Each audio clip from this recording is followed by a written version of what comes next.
بونجور.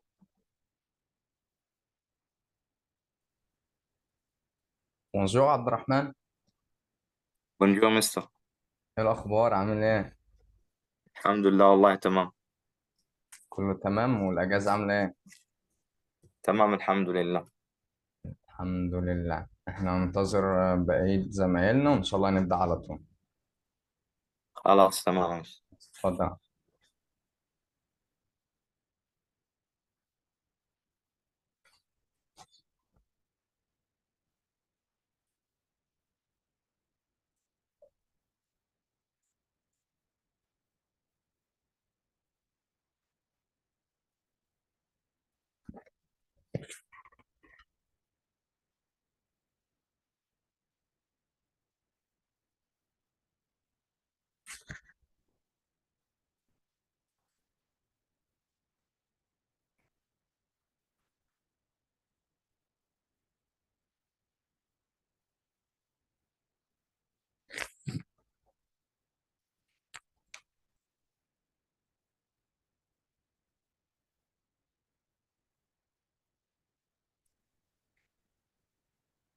ازيك يا مازن؟ بونجور. ازيك يا مستر عامل ايه؟ تمام الحمد لله. الاخبار؟ الحمد لله. الحمد لله. هننتظر دقيقتين بقيه زمايلنا وهنبدا على طول يا مازن. ماشي تمام.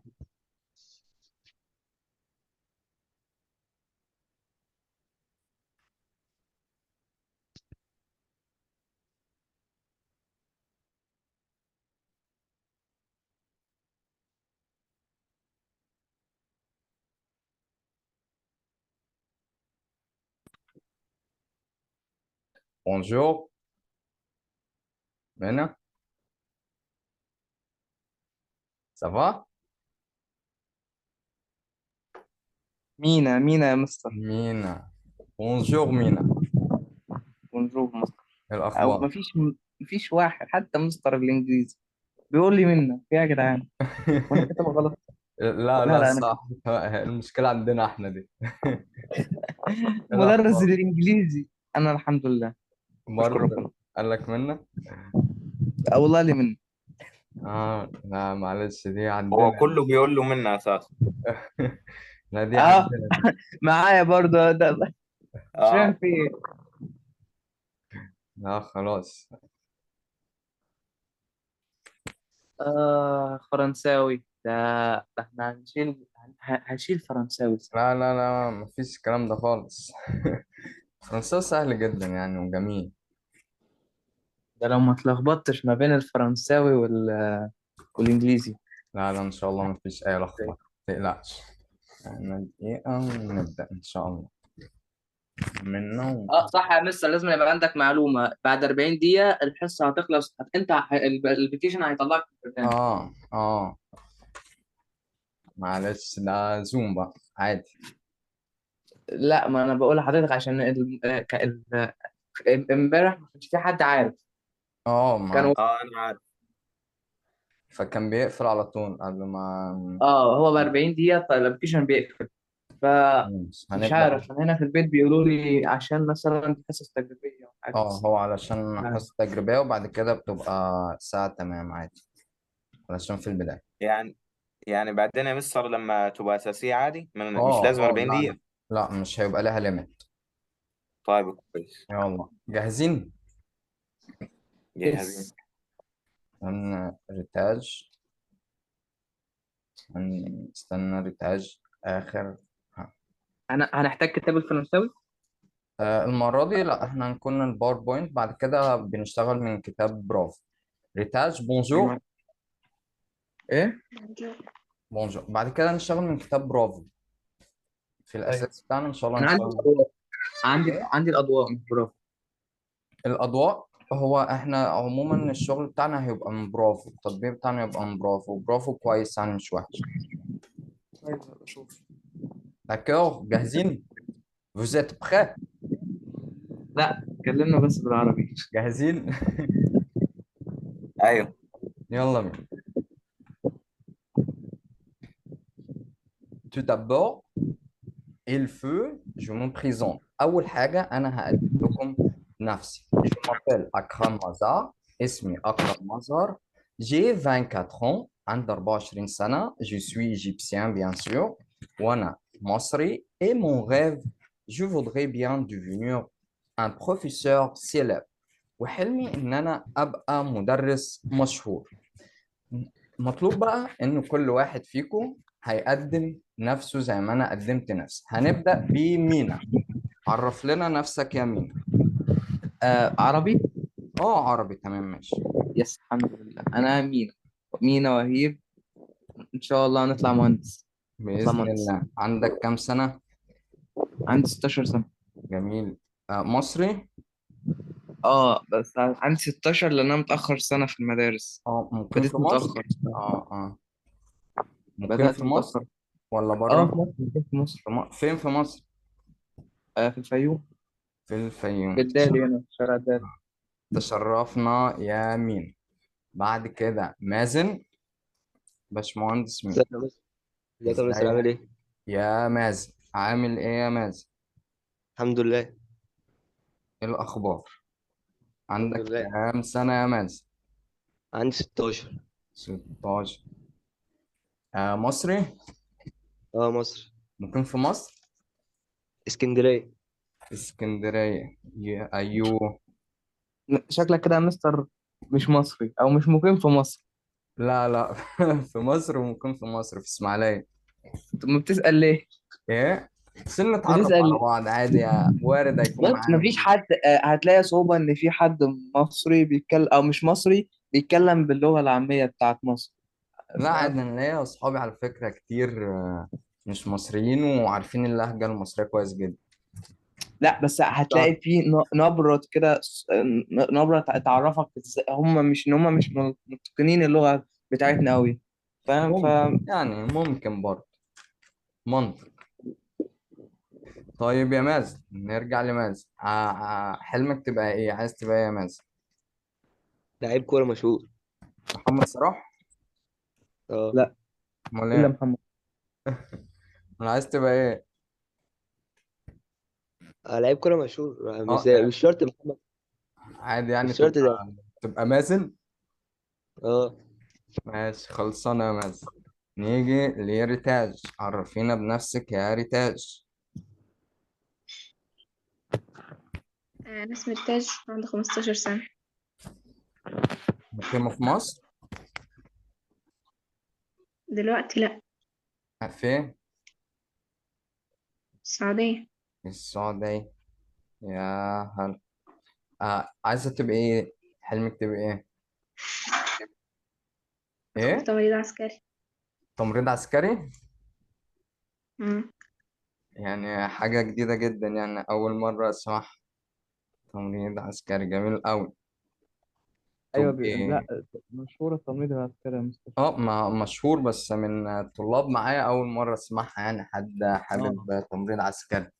تبقى ماسكة اه. الاتنين، في التمريض ومعاها الرتبة بتاعتها. تيجي هتحبسنا كلنا. بعد كده عبد الرحمن، عرفنا بنفسك عبد الرحمن. أنا عبد الرحمن حامد، عندي 15 سنة ومقيم في السعودية. وأنت مصري ولا سعودي؟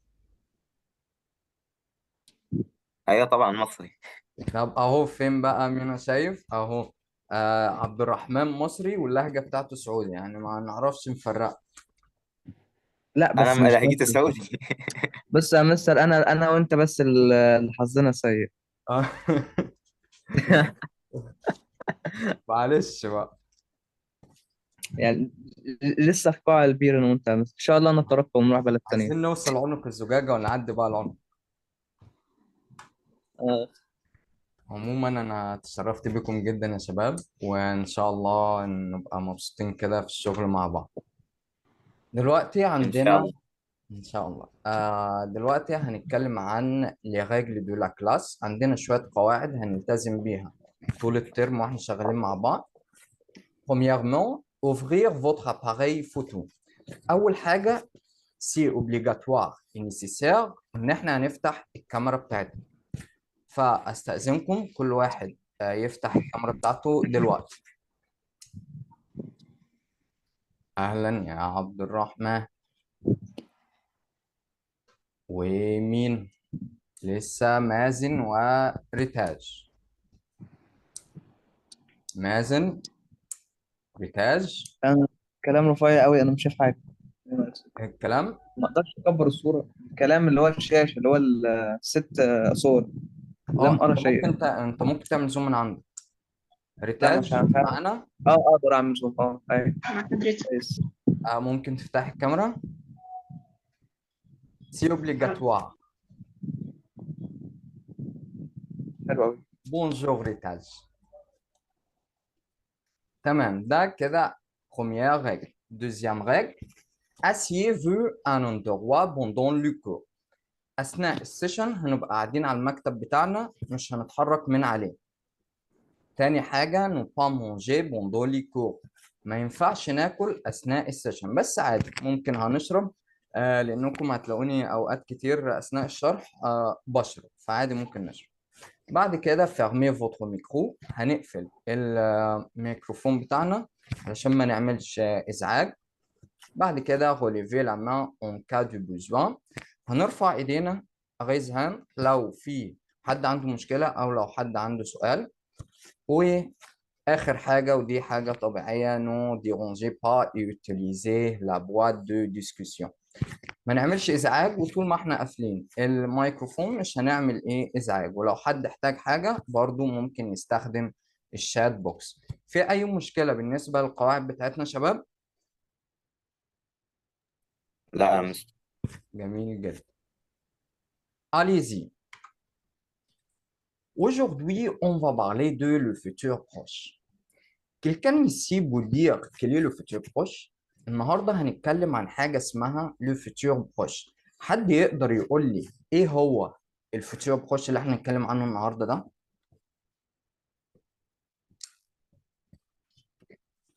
عبد الرحمن، ممكن تقول لنا ممكن ده ايه؟ ما اعرفش. يعني فوتور ممكن يبقى ايه كده في دماغك؟ قواعد. قواعد. جميل جدا، ماشي صح. مينا، ممكن يبقى ايه le futur proche؟ هخمنها ازاي يعني؟ بص، ممكن تبقى حروف يا مستر، بس انا مش عايز اخمن لان دي هتبقى برضه غلط. لا لا، اخمن فيها ازاي؟ عموما مفيش حاجة غلط. قول أي حاجة وهتلاقيها تقريبية. مينا. الحروف. حروف ممكن، أهي الكلمة عندنا مكونة من حروف. المستقبل جميل. مين؟ القريب. المستقبل القريب. ريتاش. جميل. طيب يا مازن، ممكن كده تخمن إيه يا مازن؟ تخمينك ليه؟ المستقبل. المستقبل. ممتاز جدا. جميل قوي كده. يبقى احنا النهارده زي ما زميلتنا ريتاج قالت وزميلنا مازن وكلكم قلتم، النهارده هنتكلم عن زمن من أزمنة المستقبل، وهو ايه؟ المستقبل القريب. سوبر ميزامي. جميل قوي. يبقى عندنا ايه بقى الأهداف بتاعة المستقبل القريب أو أهداف السيشن بتاعنا النهارده؟ Premièrement,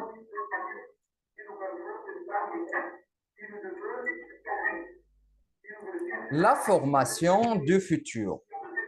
ايه هو تكوين المستقبل القريب؟ يبقى اول هدف عندنا النهارده التكوين بتاع المستقبل القريب. تاني هدف apprendre l'emploi. نعم. هو احنا أول مرة ناخد فرنش يعني، مش هنبدأ بالحروف والأرقام كده؟ انتوا ما كانش عندكم باك جراوند للحروف؟ مش اخدين من اعدادي؟ لا. لا، احنا ما كناش بناخد في الإعداد. تمام، مفيش مشكلة. ان شاء الله من البداية هنبدأ من الحروف وهنبدأ بالارقام وكل حاجة طالما مستر حتى في مصر مفيش، حتى في مصر هنا مفيش برضو حروف في اعدادي. انا معتمد ان احنا في معانا الناس كلها بتبقى من اعدادي معاها باك جراوند في لا. المدارس اللغات. انا بيبقى مستر معاك. ابتدائي. مدارس لغات يا مستر، ده انا كنت في التجريبيه. اه انا كنت في انا مدرسة لغات، وكنا بناخد فرنش من جريد 4. اه لا، انا ما باخد انا زميلي ما مش حاضر اي بتاع فرنش لانه السنه كلها واخدها اصلا، اه فبيتكلم بطلاقه زي حضرتك كده. فهو فانا لا عارف ان اللغات بياخدوها بس احنا ما خدناهاش خالص.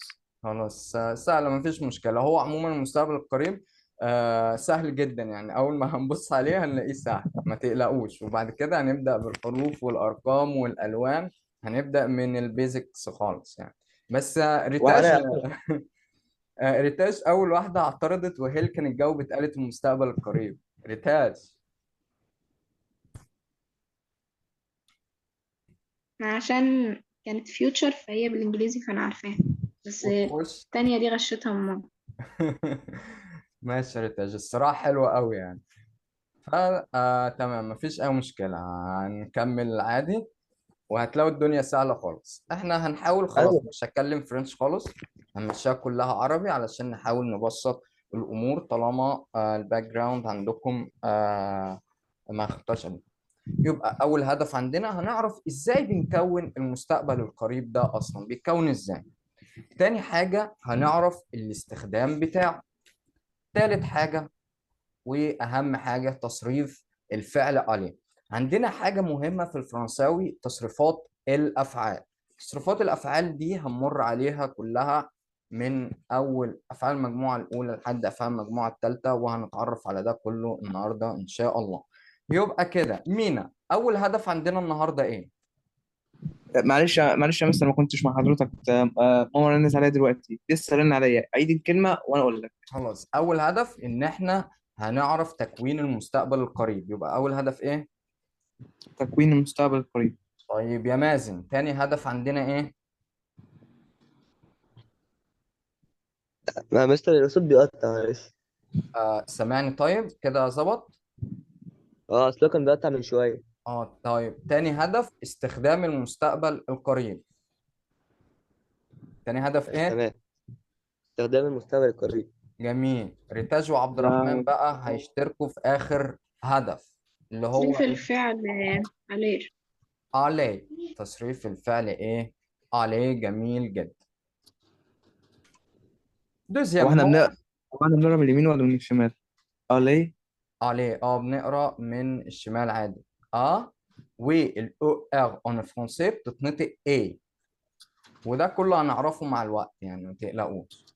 اول حاجه طيب. عندنا في لي مو كلي الفيرب aller اللي هو يذهب.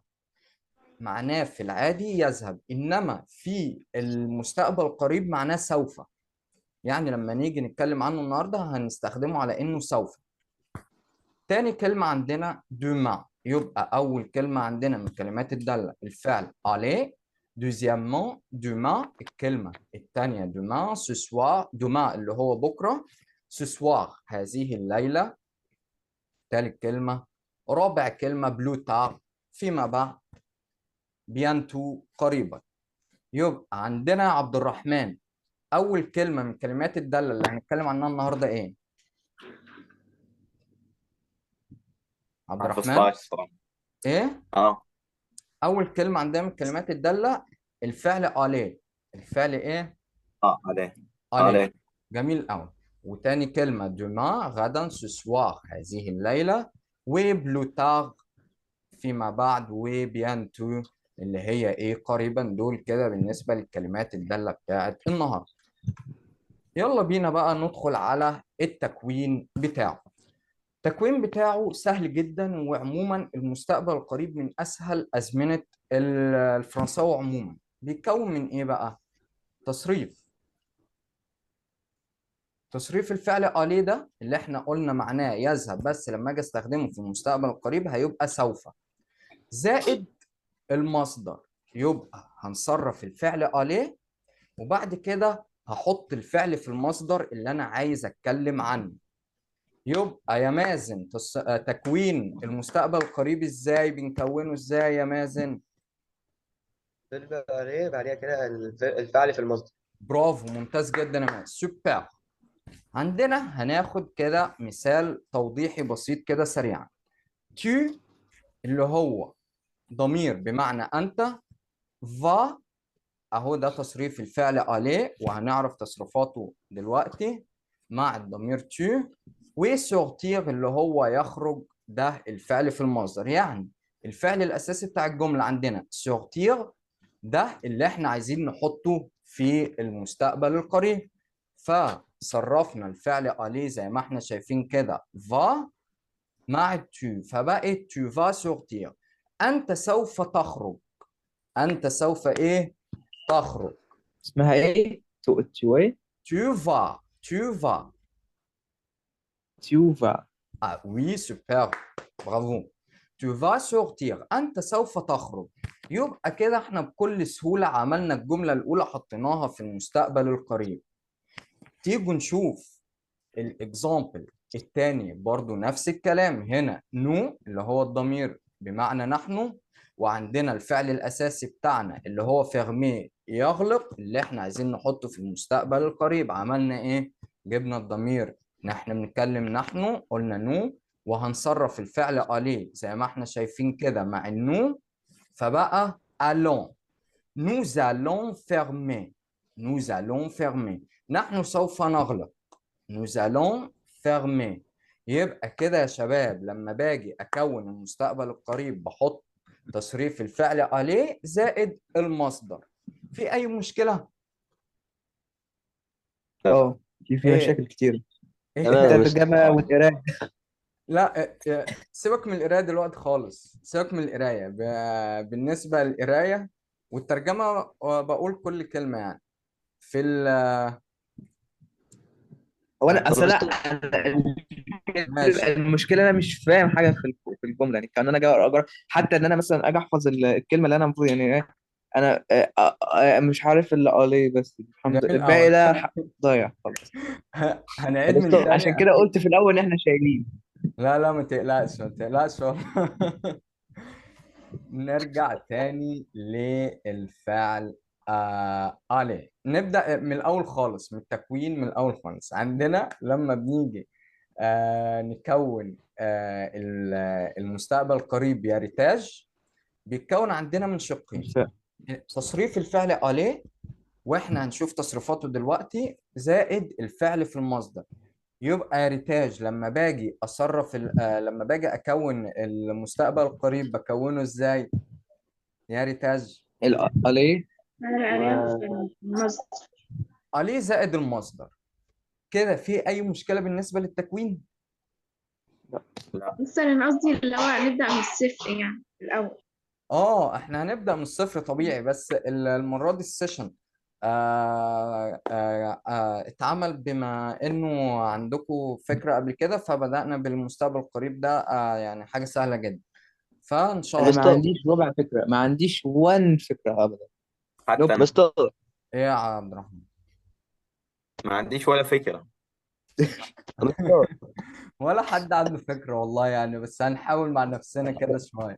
لا، اصل هم مفكريننا ان احنا طالعين من ثالثه اعدادي، يبقى اللي حط المنهج بتاع الفرنساوي مفكرنا طالعين اه من ثالثه اعدادي بنتكلم فرنساوي او جايين من فرنسا. لا مستر، ايه، اتفضل يا مازن. انا اصلا لغات واخد فرنساوي من اعدادي. طب ايه، تمام الدنيا؟ طيب ظابطة معاك؟ اه. جميل مازن، ربنا يبارك لك يا مازن. يبقى محظوظ يا مازن. اه عندنا التكوين يا شباب ان الفعل عليه زائد المصدر، ده بالنسبة للتكوين. تعالوا نشوف السلايد اللي بعد كده. الاستخدام طبيعي جدا، الاستخدام هاجي بعبر بيه عن المستقبل. طبيعي جدا، مستقبل هعبر بيه عن المستقبل. يبقى يمينة لا بستخدم المستقبل القريب في ايه؟ بنستخدم في ايه لمؤاخذة؟ بنستخدمه في التعبير عن المستقبل، حاجة بديهية اصلا يعني. فاهم فكرت ماشي. يس. جميل، بنستخدمه في التعبير عن المستقبل. يعني المستقبل. ريتاج بنستخدم المستقبل القريب في ايه؟ تعبير عن المستقبل. جميل. عبد الرحمن بنستخدمه في ايه؟ تعبير عن المستقبل. جميل. او في اي مشكلة بالنسبة للاستخدام؟ لا. جميل أوي. تمام يا مستر. جميل. هنا أهو ده اللي إحنا بقى عمالين بنقول فيه. علميا الشرح بيتكلم عن المستقبل، وعمليا أنا معرفش أي حاجة عن المستقبل لأنه بإيد ربنا. فده اللي إحنا أصلا إحنا ما كناش عارفين اي حاجة قبل كده يعني. نيجي نشوف بعد كده عندنا ايه. عندنا هنتفرج على فيديو بال AI. هو بما اننا اصلا البيزك عندنا ضعيفة، فالفيديو ممكن ما L'information. يبقاش interesting. Verbe aller au présent. Plus infinitif. L'emploi. On l'utilise pour exprimer ce que nous allons faire dans le futur. Le verbe aller. هو الصوت ضايع عامة يعني مفيش صوت، محتاج لا، أهدى علي الصوت السماعة. من عندك. جورج معلش، الهاند فري Vous allez. Il est آخر حاجة. formation. Verbe aller. جاهز. جاهزين؟ طيب نبدأ تاني. يا ماشي. شباب يلا بينا. La formation. لا هو أنا مش معاكم، فضلتوا بعدكم. La formation. Verbe aller au présent. Plus infinitif. L'emploi. On l'utilise pour exprimer ce que nous allons faire dans le futur. Le verbe aller. Je vais. Tu vas. Il elle va. Nous allons. Vous allez. Il elle va. La formation. Verbe aller au présent. Plus هو infinitif. L'emploi. On l'utilise What is this؟ دوت بيكلمنا، بيقول لنا ان تكوين المستقبل القريب بيتكون ازاي، زي ما قلنا تصريف الفعل عليه زائد المصدر pour exprimer ce que nous allons faire dans le والتعبير futur. عن مستر، هو والتعبير أنت عن توقعت مني إن أنا أفهم حاجة، أو توقعت مني إن أنا أفهم؟ لو توقعت في فأنا الفيديو. خيبت أملك. في الفيديو لا لا يا مين، هو كده كده اصلا نفس الشرح اللي احنا اتكلمنا عنه، ما فيهوش حاجه ما فيهوش بس حاجه جديده يعني. بس هو يعني بيحط التاتش بتاعه، بيكلمنا بالفرنش بتاعه جامد يعني. تمام. تمام. نيجي نرجع تاني للشرح بتاعنا. اتفرجنا على الفيديو اللي احنا ما فهمناش منه اي حاجة. نيجي نكمل بقى في تصريف الفعل عليه، وده اهم حاجة عندنا النهاردة. ازاي هنصرف الفعل عليه مع الضمائر كلها؟ اول حاجة مع الضمير جو هيبقى ايه؟ جو في. قولوا معايا جو في. جوفي. انا جوفي. سوف. جو في. tu vas. تيوفا. Je vais, tu vas. طب ودول معناهم ايه؟ Je vais سوف، أنا سوف، tu vas أنت سوف، il دي و elle va.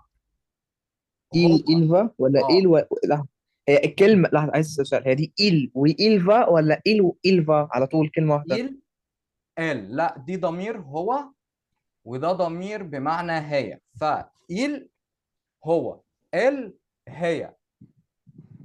ماشي. يبقى je vais، tu vas، il va، elle va. يلا كلنا. je vais، جوفي.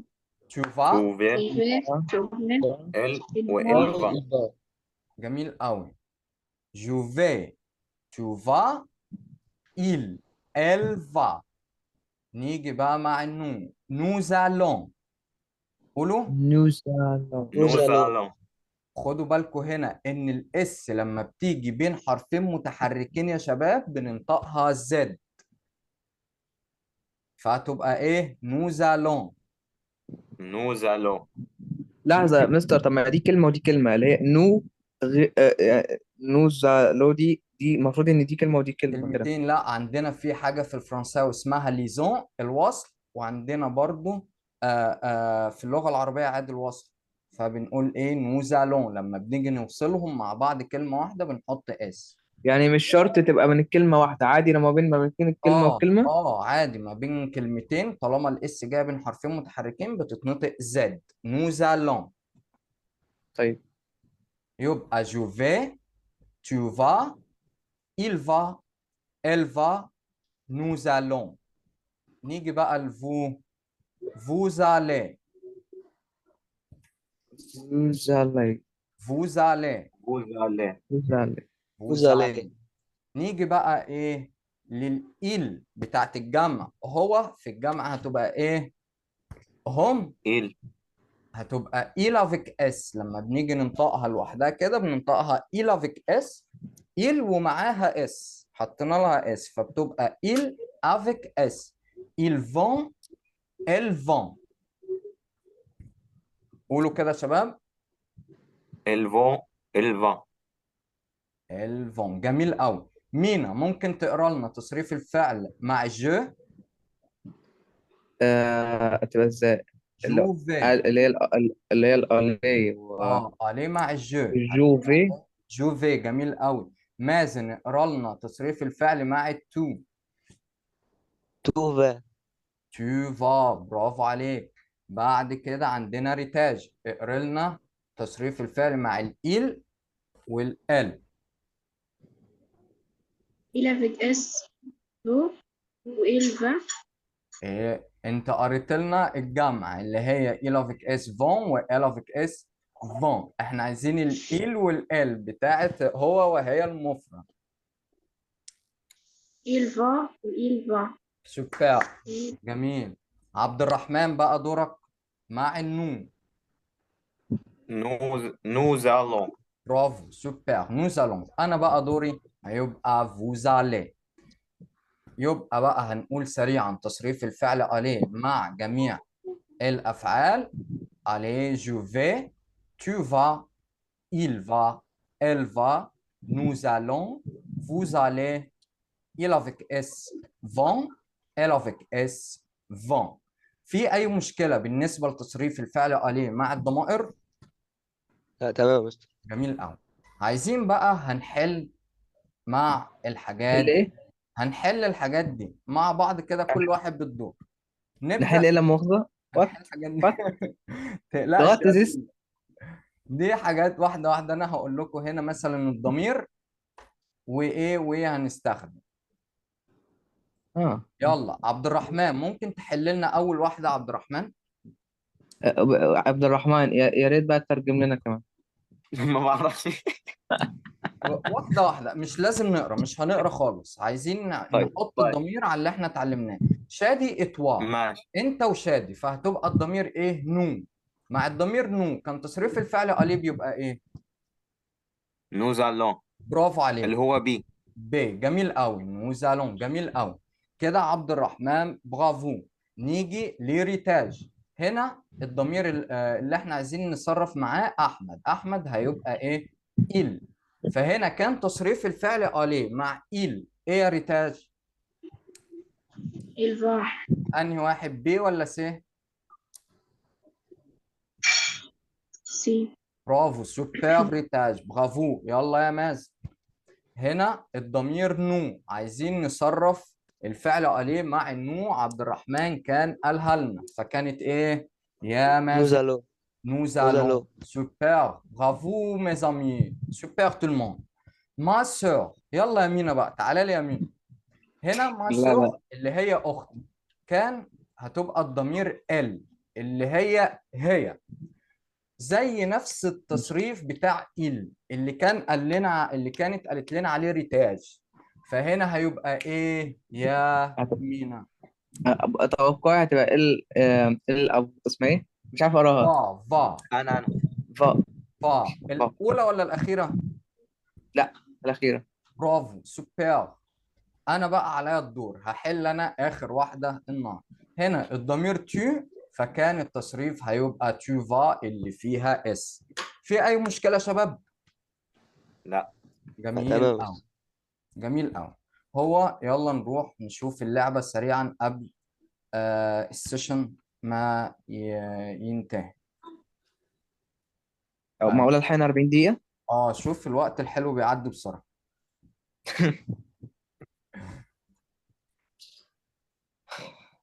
دي راح صوت الراجل ده تاني. لا ده حبيتهوش. بقى اللعبه. كده انتوا الشراء عندكم على الراجل صح؟ اه، عايزين بقى اللعبه. مستفز الراجل ده. الراجل ده فعلا مستفز.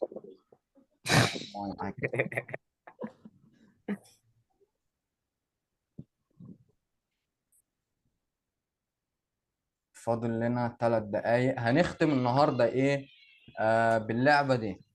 عايزين هنحط التصريف. لا احنا مش عايزين ده، عايزين ماتش اب احسن.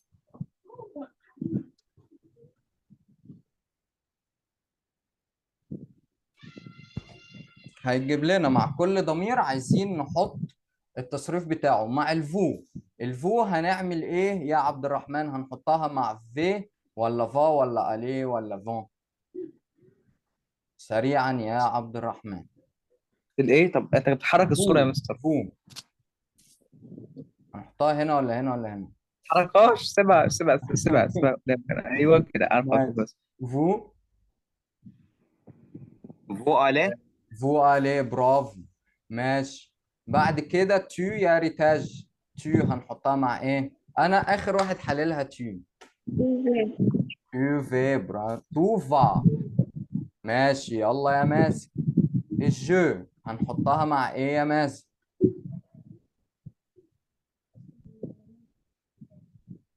مازن. مع في. الجو مع في، برافو عليك. مينا بقى. الإيل عايزين نحطها مع ايه؟ الإيل. إلفو او إلفا. إيلفا، برافو عليك. برافو عليك.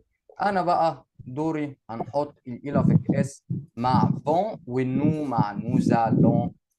ونحط الإجابات كلها صح أكيد يعني، علشان إحنا ممتازين جدا. كده يا شباب، في أي مشكلة بالنسبة للمستقبل القريب؟ لا يا ده مستر. ده مستر. جميل قوي اللي انتوا كلكم كنتوا خايفين منه. يبقى احنا النهارده اتكلمنا عن المستقبل القريب وتصريف الفعل عليه. استنوا اللي قبله اوفر. اتكلمنا عن ان تكوينه بيتكون من الفعل عليه زائد المصدر، وعرفنا استخدامه ان هو بيعبر عن المستقبل، وعرفنا الكلمات الدالة دوما وسوسوار وبلوتار، وكمان عرفنا ازاي بنصرف الفعل عليه مع جميع الضمان. كده النهارده احنا خلصنا. وبجد انا كنت مبسوط جدا ان انا اشتغلت معاكم، وما شاء الله يعني والله. بما ان انت اول مره في الفرنش، باستثناء مثلا عبد الرحمن، فممتاز جدا والله يا شباب. في مستبشر خير جدا يعني. انتوا ايه الاخبار عندكم؟ تمام. ماله الحمد عبد لله. الرحمن يا مستر؟ عبد الرحمن مية مية. اما انا بقول باستثناء عبد الرحمن اللي هو كان لغات، ولا كان مازن لغات؟ لا مازن. مازن. مازن. اه طب ما كويس قوي يا عبد الرحمن اللي انت كنت تمام يعني، وانت ما كنتش لغات. الحمد لله. عاش يا شباب والله كلكم يعني. ومبسوط بجد جد. في اي حد عنده اي سؤال؟ شكرا يا مستر. شكرا. au revoir. شكرا يا مستر. au revoir. بالظبط.